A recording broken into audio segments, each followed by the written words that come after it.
एक समय की बात है। एक घना जंगल था। वहाँ पे बारिश शुरू होने वाली थी, लेकिन उस जंगल के सारे पक्षी परेशान थे क्योंकि उनका घर नहीं बना था। इसलिए सारे पक्षी सुबह सुबह उठकर लकड़ियाँ ढूंढने जाया करते थे अपना घर बनाने के लिए। मैं जल्दी से जाके लकड़ियाँ ढूंढ लेती हूँ, नहीं तो जंगल के सारे पक्षी सारी लकड़ियाँ खत्म कर देंगे। मैंने बहुत आराम कर लिया। बारिश का मौसम शुरू होने वाला है। मैं जल्दी से सारी लकड़ियां ढूंढकर अपना घर बना लेता हूँ, नहीं तो जंगल के सारे पक्षी लकड़ियां ढूंढकर खत्म कर देंगे। मैं रोजाना लकड़ियाँ ढूंढने जाती हूँ, पर कोई मजबूत लकड़ी मिल ही नहीं रही है। इस बार ज्यादा धूप और गर्मी के कारण सारी लकड़ियाँ सड़ गई हैं। जंगल के सारे पक्षी लकड़ियाँ ढूंढ रहे होंगे अपना घर बनाने के लिए। मैं भी चल के ढूंढ कर बना लेती हूँ अपना घर। टूनी चिड़िया लकड़ियाँ ढूंढने के लिए निकल जाती है। दूसरी तरफ लूसी कबूतर लकड़ियाँ ढूंढ रही होती है। एक जगह उसे लकड़ी दिख जाती है। अरे वाह, मेरी किस्मत तो बहुत अच्छी है, मुझे इतनी जल्दी लकड़ी मिल गई। अब जल्दी से इन लकड़ियों को ले जाकर मैं अपना घर बना लेती हूँ। फिर लूसी कबूतर अपना घर बना लेती है और उसमें आराम से रहने लगती है। टूनी चिड़िया और कालू कौवा भी लकड़ियाँ ढूंढ रहे थे अपना घर बनाने के लिए। इतनी देर हो गई है, अभी तक मुझे एक भी लकड़ी नहीं मिली।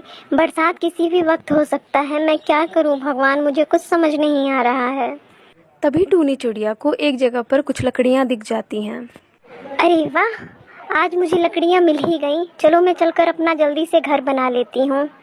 इतना कहकर टूनी चिड़िया उन लकड़ियों के पास जाकर बैठ जाती है।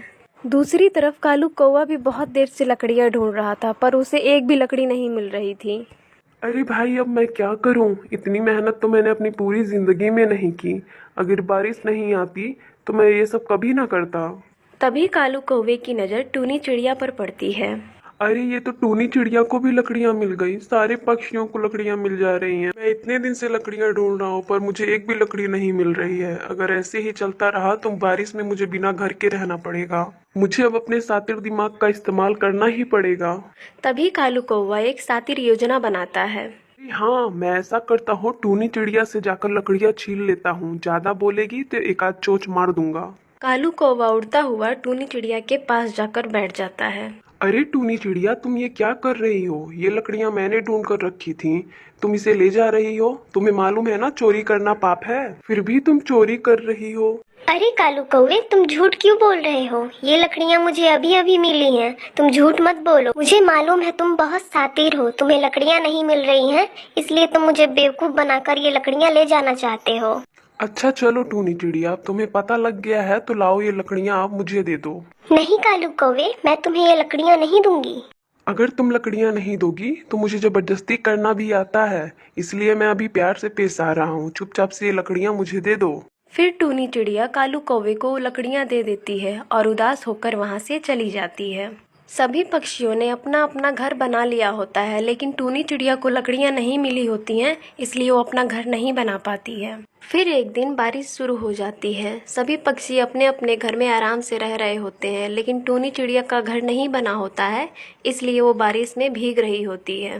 अरे अब मैं क्या करूं? अब तो बारिश शुरू हो गई है। अगर इसी तरह बारिश होती रही तो मेरे बच्चे तो बारिश में भीगकर बीमार हो जाएंगे। मुझे अब कुछ न कुछ तो सोचना ही पड़ेगा। तभी टूनी की नज़र एक दरख्त पर पड़ती है और वो अपने बच्चों को वहाँ पर ले जाकर रख देती है। उसमें इतनी सी जगह थी कि उसमें सिर्फ उसके बच्चे आ सकते थे। वो बाहर बैठकर भीग रही थी। सुबह बारिश रुक जाती है, लेकिन टूनी चिड़िया की तबीयत बहुत ज़्यादा खराब हो जाती है। वो उल्लू वैद्य के पास जाती है, जो कि उल्लू वैद्य कीनू का घर बनाकर उसके अंदर रह रहा था। टूनी चिड़िया, तुम तो बहुत ही ज्यादा बीमार लग रही हो। हाँ हाँ वैद्य जी, मैं बहुत ही ज्यादा बीमार हूँ, मेरा इलाज कर दीजिए। टूनी चिड़िया, मुझे तो लगता है तुम बारिश में बहुत ज्यादा भीगी हो, इसलिए तुम्हारी तबीयत खराब हो गई है। क्या तुमने इस बार अपना घर नहीं बनाया था? नहीं उल्लू वैद्य जी, इस बार मुझे लकड़ियाँ नहीं मिली। मैंने बहुत ढूंढी। एक बार लकड़ियाँ मिली भी तो उस कालू कौवे ने शातिर दिमाग से अपने मुझसे लकड़ियाँ छीन ली। तुम एक काम करो टूनी चिड़िया, मेरे पास एक दवा वाला पानी है। तुम किसी भी फल वाले पेड़ में उसे डाल दोगी तो उसमें का एक फल बड़ा हो जाएगा। फिर तुम उसे अंदर से खोखला करके अपना घर बना लेना और उसमें रहना। टूनी चिड़िया वो पानी लेकर चली जाती है। फिर वो एक सेब के पेड़ में ले जाके उसके जड़ में डाल देती है। तभी देखते ही देखते उस पेड़ का एक सेब बहुत ही बड़ा हो जाता है और टूनी चिड़िया उसमें अपना घर बना के रहने लगती है। फिर अगले दिन बहुत तेज बारिश शुरू हो जाती है और हवा के कारण सारे पक्षियों का घर उड़ जाता है। लेकिन टूनी चिड़िया अपने घर में आराम से रह रही होती है।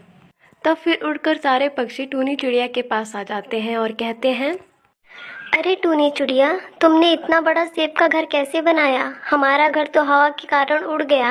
अब हम बारिश में भीग रहे हैं, हमें भी बताओ हम क्या करें। अरे हाँ टूनी चिड़िया, मुझे भी बताओ तुमने ये घर कैसे बनाया, मैं भी बनाऊंगा। मैंने कुछ नहीं किया, ये तो उल्लू वैद्य जी का कमाल है। उल्लू वैद्य जी ने मुझे एक पानी दिया था, मैंने सेब के पेड़ में डाला तो तुरंत ही एक सेब बड़ा हो गया, जिससे मैंने अपना घर बना लिया। तुम सब भी उल्लू वैद्य जी के पास जाओ और वो पानी ले लो और अपना अपना घर बना के रहो। फिर सभी पक्षी उल्लू वैद्य जी के पास आ जाते हैं। अरे उल्लू वैद्य जी, हम सब बारिश में भीग रहे हैं, हम सबका घर बारिश में हवा के कारण उड़ गया है। आपने जो टूनी चिड़िया को दवा वाला पानी दिया है, हमें भी दीजिए, ताकि हम भी अपना घर बना के बारिश से बच सकें और सुरक्षित रहें। ठीक है, मैं तुम लोग को वो पानी दे देता हूँ, लेकिन मैं इस कालू कौवे को वो पानी नहीं दूंगा। ये बहुत ही ज्यादा बुरा है, क्योंकि टूनी चिड़िया को जब लकड़ियां मिल गई थी तो इस कौवे ने उससे लकड़ियां छीन ली थी और अपना घर बना लिया था। टूनी चिड़िया पूरे एक दिन बारिश में भीगी थी, अब ये भी भीगेगा तब पता चलेगा इसको। तुम सब ये पानी ले जाओ। तब वो लोग पानी लेकर चले जाते हैं और अपना घर बना लेते हैं और आराम से रहने लगते हैं। और कालू कौवा एक पेड़ पर बैठा भीग रहा था। तब कालू कौवे को समझ आ जाती है कि गलत काम का गलत नतीजा होता है। उसने टूनी चिड़िया के साथ बहुत ही गलत किया था, इसलिए आज उसके साथ ऐसा हो रहा है। इस कहानी से हमें ये सीख मिलती है, हमें किसी के साथ कभी बुरा नहीं करना चाहिए, हमेशा सबका अच्छा करना चाहिए। अगर आपको हमारी स्टोरी पसंद आई हो तो हमें कमेंट बॉक्स में ज़रूर बताएं और इसी तरह की कहानियाँ देखने के लिए हमारे चैनल को सब्सक्राइब करें।